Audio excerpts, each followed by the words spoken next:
This audio presentation of Hi Dad is brought to you by the Supreme Council of the Scottish Rite, Southern Jurisdiction.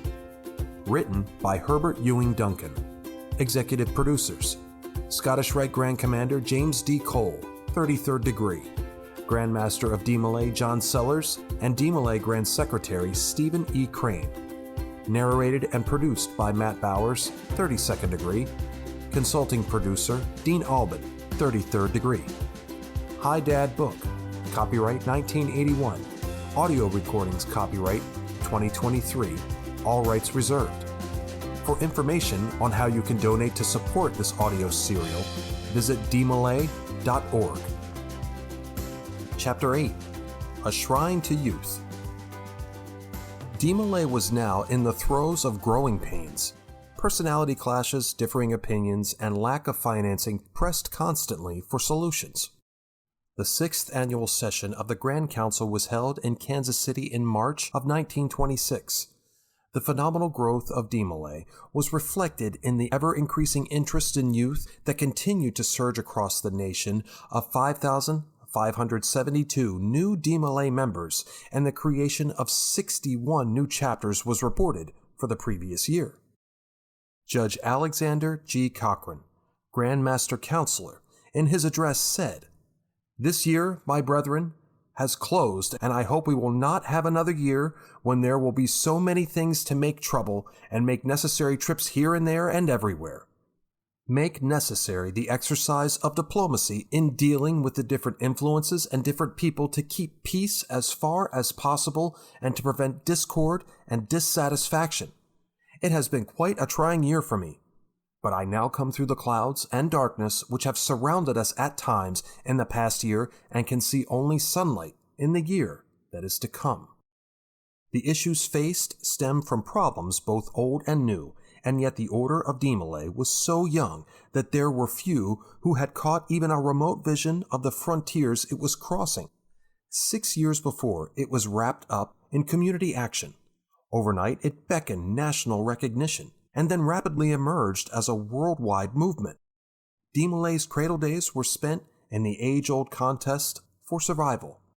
It tasted the fruits of both victory and failure, but the days gave it strength and character. The great burden of responsibility rested on Frank Land, but as Cochran said, he always bravely met it. There were times during this period when he met with difficulties and embarrassments which seemed at the moment to be insurmountable. But he has always found a means of meeting these exigencies in the wisest and best manner which seemed possible. His whole effort has been to do the right thing and the best thing which the conditions would permit. Such a time of adjustment was inevitable. The order had grown much too fast to entrench a given position before advancing to another. Like every organization during its early years, the income was small and the expenses of organization, of propaganda, establishing chapters, opening up states and territories was large. Much more money was spent than was taken in. The magazine that had been published under the name, the DeMolay Counselor, was discontinued with a huge deficit, and all field promotion became a memory. Traditions that would formulate and guide decisions of the future had not been established. They were in the nebulous stage of creation. The recorded speeches gave evidence, however, of the vision of the Grand Master Counselor that the sun was to shine through the clouds. Each man, as he spoke, talked with enthusiasm of what the future would bring. For example, H. Matheny, in his welcoming address, said, "At the present age, there is a spirit of unrest in the youth of every land, which uncurbed and without the higher ideals taught in a broad way, will bring about only one thing, and that is a repetition of history, the fall of nations. But out of this movement comes the impetus for the building of citizenship among the young men, among the youth who will carry on when we are gone." They were optimistic and radiated confidence. The Grand Council had served in the formative years to give unity and guidance, but now, to continue on a more comprehensive basis, a resolution was adopted creating a committee that should execute articles of agreement and take such other steps as are necessary or advisable to incorporate the Grand Council as a benevolent association under the laws of Missouri, and to that end, engage the Honorable Darius A. Brown to act as attorney for the Grand Council. The committee consisting of Cochran, Glazier, Land, and Marshall appeared before the Circuit Court of Jackson County, Missouri, in the March term of 1926 and submitted the Articles of Agreement of the Association, together with a request for a pro forma decree. This petition was granted March 27, 1926, and recorded by the Secretary of State at Jefferson City, Missouri, April 6, 1926, with the duration of the corporation to extend for 50 years. In the petition appeared the first written intent of purpose of the order.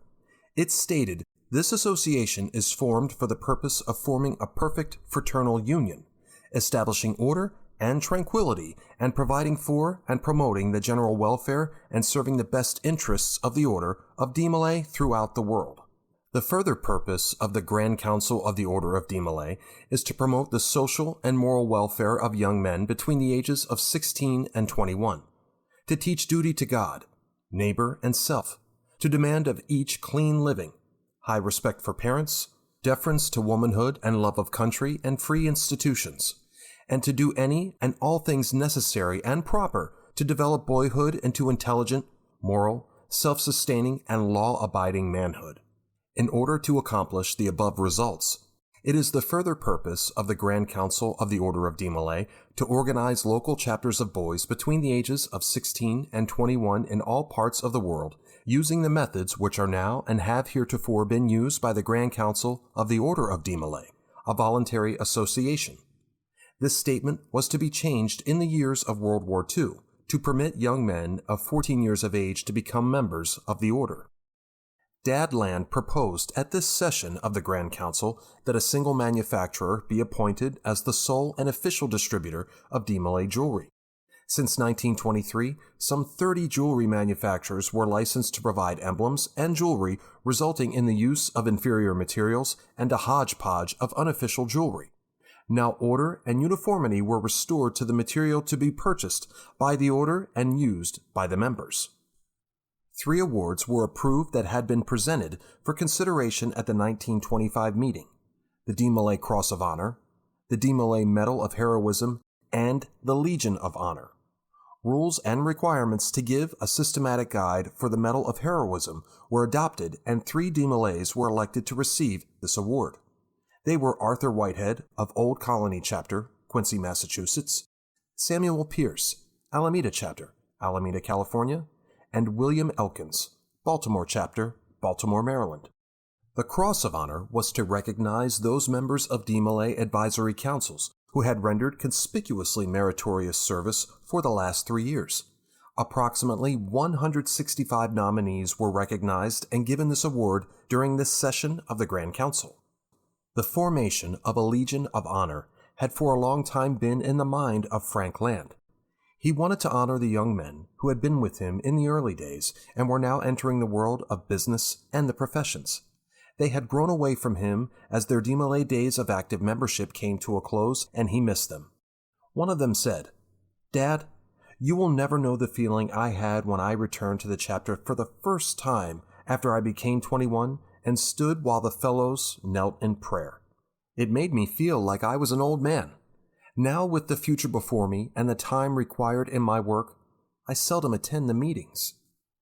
One night, as Land was reading Plutarch's Lives of Illustrious Men, he became fascinated by the story of Caesar's immortal 10th Legion, how he was so much master of the goodwill and hearty service to his soldiers that those who in other expeditions were but ordinary men displayed a courage past defeating or withstanding when they went into any danger where Caesar's glory was concerned. Love of honor and distinction were inspired into them and cherished in them by Caesar. The words burned into his mind of how Caesar knew each man by name, and how the legion never fought so bravely as when under the eye of this great general. As he closed the book, the words legion seemed to become synonymous with honor, until in his imagination he saw his boys bravely setting forth to engage in the battle of life as a legion of honor, and he thought, "I can call each by his name. It was enough. The next morning he called Frank Marshall and Charles Boyce to meet him as soon as they had finished breakfast. He told them of his plan and his dream of showing recognition to those who had been members of the Order of DeMolay and were showing promise of ability in their chosen fields of endeavor. He turned to Marshall. "Frank," he said, "I want you to write a new ritual to be used in a ceremony of investiture for these selected men. I want it to be meaningful with all the beauty of rededication to vows taken at the DeMolay altar when they were a few years younger. Moreover, I want to help you as you write. Not that you need my assistance, but this is close to me and my ideas are so clear as to what it should contain that I believe I can guide you best by the two of us writing it together." Marshall was delighted. He considered the DeMolay ritual to be the best of his literary career, and now here was the opportunity of writing another ritual, only this time it was to inspire men. Charles Boyce suggested an additional approach. "We have a great number of outstanding men in the nation who have given so much to DeMolay. How about making some of them honorary members in addition to those selected as active members, because they had the advantage of being young enough to have been active members of the order? It would be the opportunity of giving an honor to those Masons who have shown their interest in our boys." The idea was approved by the two Franks, who were later to introduce the use of a red cordon for the active members and a white cordon for the honorary members as a meaningful and visual distinction among the members of the Legion of Honor. In the final script, the preceptor parts were taken from the chapter ritual, for as Dad Land said, "These values, these 7 cardinal virtues, are true for all of life. They should be the same for grown men as they are for young men." This suggestion of continuing growth was expressed in the closing words of the prayer to be used in the dedication: "To become more knightly in serving God and country, more chivalrous for fellowmen, and more valiant for DeMolay."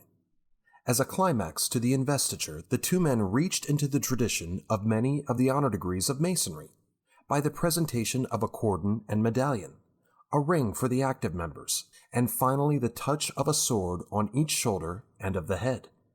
Dadland mused over this ceremony of knighthood and decided the words used with the placing of the sword should be, "For God, for country, and for DeMolay." Music was placed at intervals in the ceremony to give additional meaning and to accentuate the spoken word. Flowers, especially as symbols of the preceptor's stations, were carefully placed, as were the Bible and altar, the marching and formation of the officers, and periods of meditation. The Grand Council, in adopting the award, placed these restrictions to be used in selecting candidates. This citation of honor shall be conferred upon those DeMolays only who have performed unusual and meritorious civic and DeMolay service. They must be 20 years of age, that a DeMolay cannot himself apply for the distinction, and that the recommendation must be made by the advisory council of a chapter to their members of deputy, who may nominate to the Grand Council such nominees as he deems worthy of the decoration. No nominee or member of a chapter should have knowledge of the recommendation. The first public investiture was held on the evening of May 28, 1926, in Kansas City, with Frank Land assuming the position of the commander in the East, as he was to do each year until 1955, when he appointed Clarence E. Barnacle, one of the earliest DeMolays and one of the first deans, to take part and guide the investitures of the Mother Preceptory. Louis G. Lower, the first DeMolay, was selected to become the first active DeMolay legionnaire. Others receiving this designation at that time were Gorman A. McBride, William W. Lewis, Delos H. Elmore, Avril C. Tatlock, Frank B. Neal, Allen Hills, Theodore E. Shane, Jack William Sally Jr., Gail E. Chandler, Joseph Esterly, Michael Goldberg, Clarence E. Barnacle, James Richard Gates, Julius L. Ziegler. The oldest of these designates was only 25 years of age. The 3 youngest were 20. A young man from Mother Chapter, serving as herald, called the assembly to order for this first service of investiture. Frank Land then entered the room followed by the members of the Grand Council who were to take part. He went directly to the altar and knelt as the others slowly circled the room and took their places at the various stations. Each designate sensed the solemn dignity and depth of purpose of Dad that night. He stood tall in the crimson robe, lined with white satin, of the Legionnaire. During the obligation, he faced the young men kneeling at the altar with their hands resting on the Bible, and then, to give added impressiveness to the final words, he walked around the altar, placed his hands on theirs, and spoke the words they were to repeat. I furthermore promise, covenant, and vow that I will never take the name of God in vain. So help me God. In his first investiture, as in all the others he conducted through the years, only the active designates took part and felt the touch of a kindly sword in the hand of the founder of DeMolay and heard the words, Arise, Legionnaire. In July, the secret obligation of the Legion was given to Charles A. Boyce, George B. Sykes, and Roy E. Dickerson in Land's office, making them the first honorary Legion of Honor members. In the following years, the designates of the Honorary Legion were present for the investiture of the active legions but, seated in a place of prominence, did not take part in the ceremony. At the conclusion of a ceremony, Frank Land would call each to the center of the room, introduce him, and tell of his accomplishments, place a white cordon of the Legionnaire about his shoulders, and then, in a warm handclasp, thank him for his interest in youth and his service to DeMolay. The Legion of Honor meant much to Frank Land, and at a time when he felt the true meaning was being forgotten, he sent a printed reminder to each Legionnaire of the value he placed upon it. The printed pamphlet, with a crimson cover showing Louis Lower knighting a candidate, said in part, The Legion of Honor was created for the purpose of banding together a selected few out of the many thousands who have knelt at the altar of DeMolay and who bore the stamp of possible leadership not only in their community, but in national life as well, whether it be a civic, industrial, professional, business, or spiritual field of endeavor. A group of men who could be implicitly relied upon as the years pass to aid boyhood, carry the ideals of DeMolay into every walk of life, and to unswervingly uphold national ideals. The Legion of Honor is composed solely of men, a part of whose boyhood was spent in DeMolay. Its purpose is not social.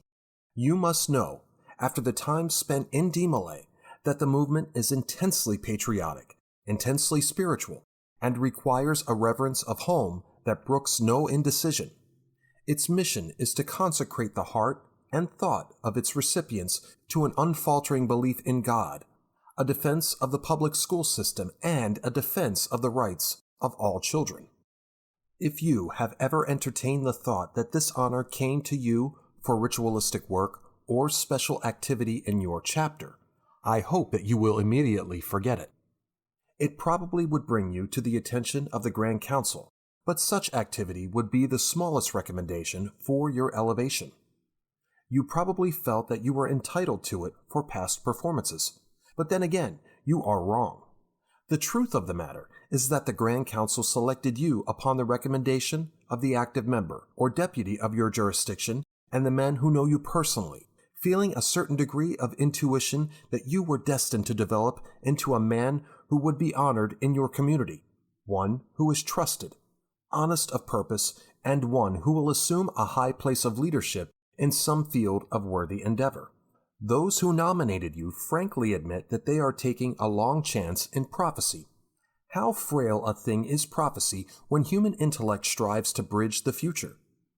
We who are forced to assume this duty realize only too well after these few years how faulty judgment can be.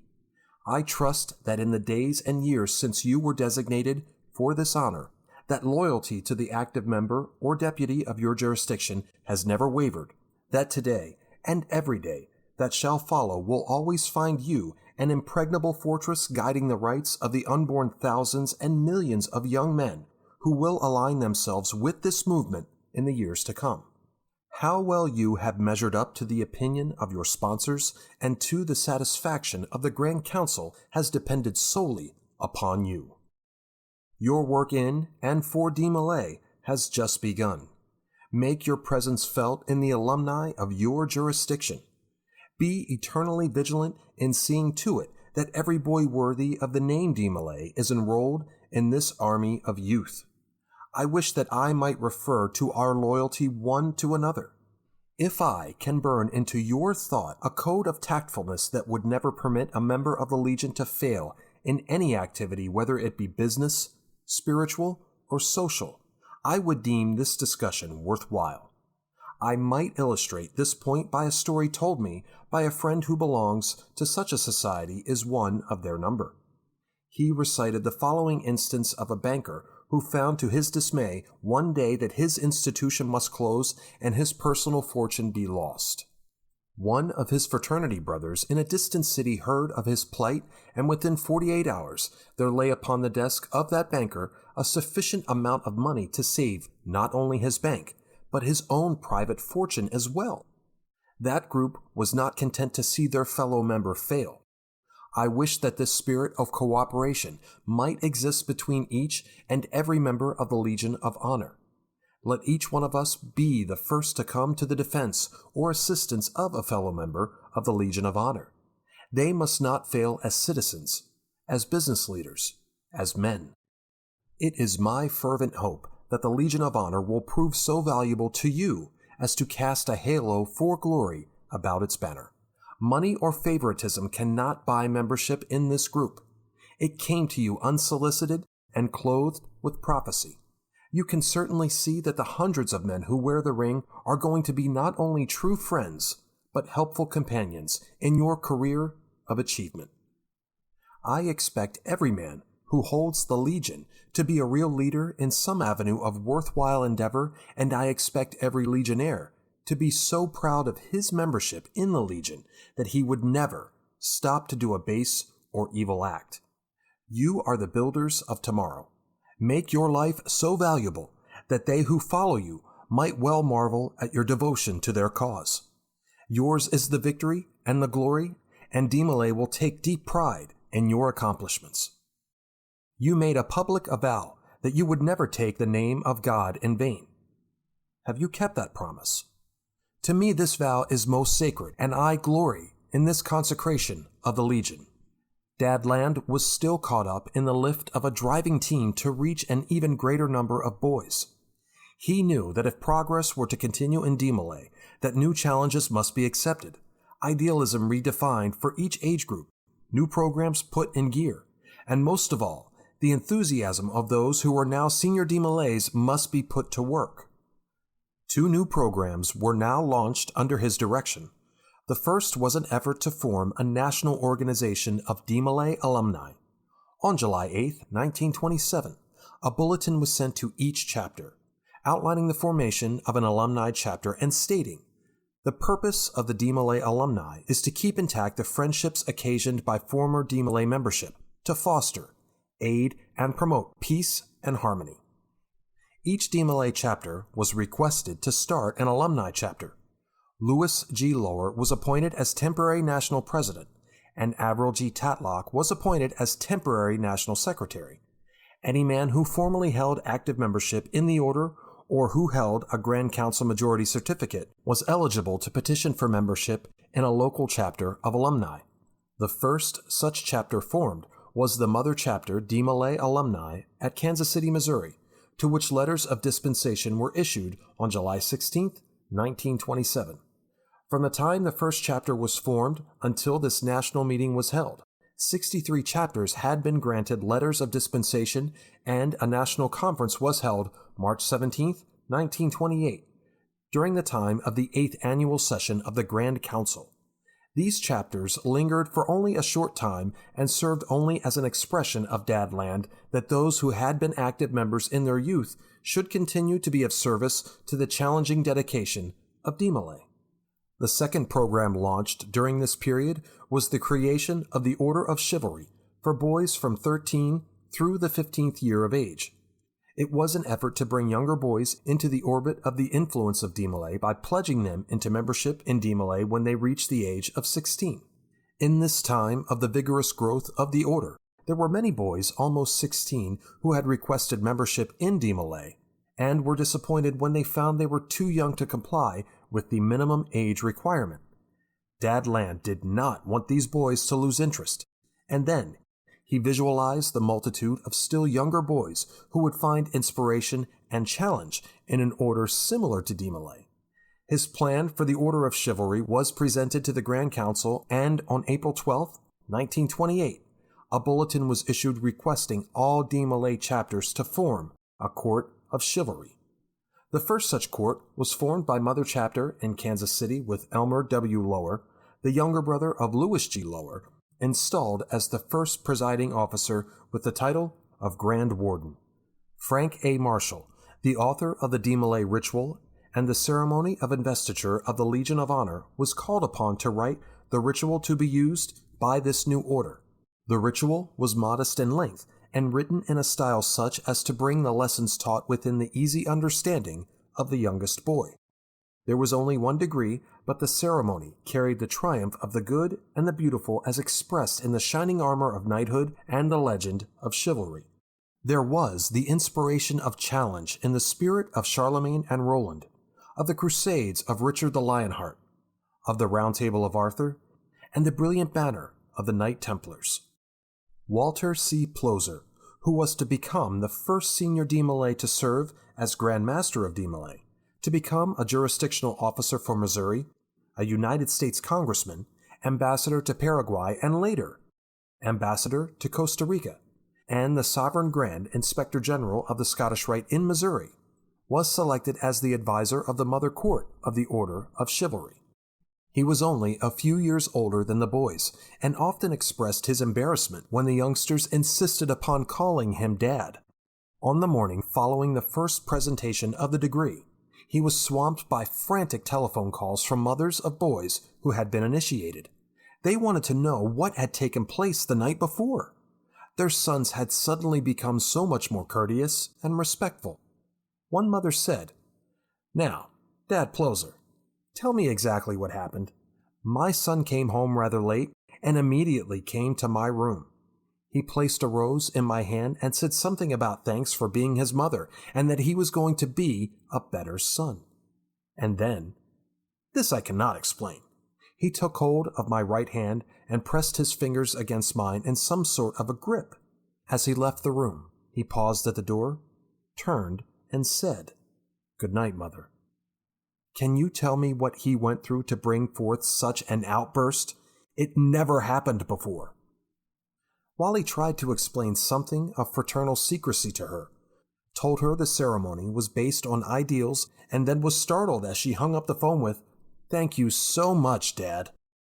The first court of chivalry seemed to be successful, but in 3 years, only 18 courts were established. Ceremonies and participation that, for the 16-year-old found appeal, failed to have the expected appeal for the boy of 13. It was difficult for them to attend the meetings, and other youth movements caught their attention. The Depression years cast a shadow over the courts of chivalry, and by 1931, each one had ceased to function. They were never reactivated. In 1928, the long-cherished desire to have a building to house DeMolay found realization. As far back as the Grand Council meeting in Baltimore, Maryland in 1923, Land had called attention to the advisability of looking into the location of a site for Grand Council headquarters in Kansas City, Missouri. After discussion, Richard H. Malone, active member in Colorado, made the motion to appoint a committee with instructions and power to act to obtain such a site. This committee, appointed by Grand Master Counselor Cochran and consisting of Dad Land as chairman, D. Clark Kelly, Raymond D. Havens, and Fred O. Wood, began immediately to look at available locations for a permanent DeMolay home. It was not until July of 1927 that a suitable site was presented by the real estate firm of Porter, Hall, and Porter. The property was submitted to the members of the committee by letter, and on August 17, 1927, a contract was signed for the property at the southeast corner of Armour Boulevard and Warwick Boulevard. On September 28, 1927, the property came into possession of the Grand Council. The Grand Scribe's office moved into the building on the property on July 28, 1928, and DeMolay had a permanent location and a home. Frank's most intimate friends often said he never knew the value of money, but that he had such a pipeline to heaven that he was able to finance that which no other could do. It was true here. The Home Trust Company of Kansas City advanced all the money needed for the purchase, taking $60,000 in bonds of the Grand Council secured by a deed of trust on the property, and an additional amount by way of a counterloan to take care of the balance.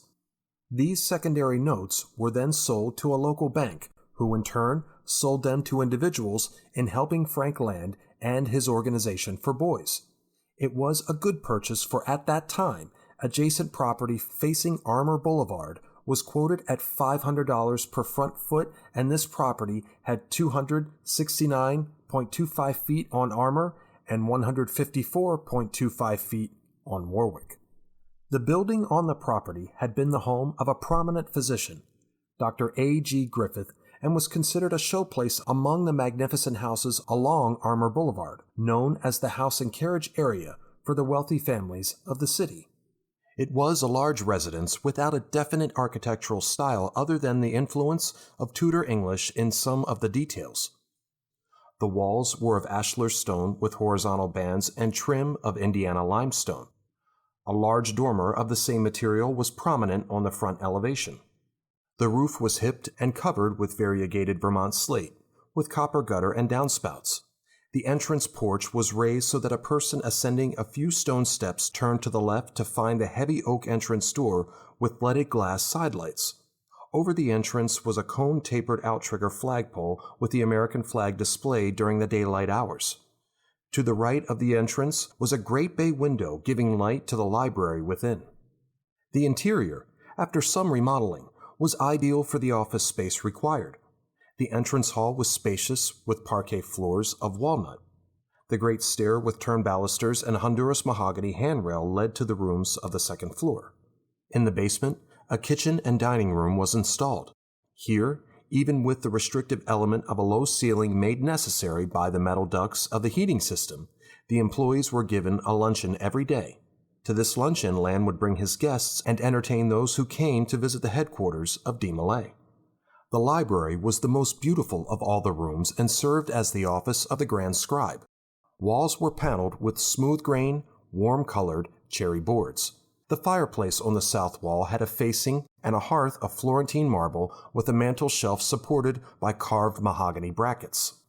2 crystal wall lights served as sconces in the panels next to the fireplace, and from the center of the ceiling was suspended a great crystal light fixture.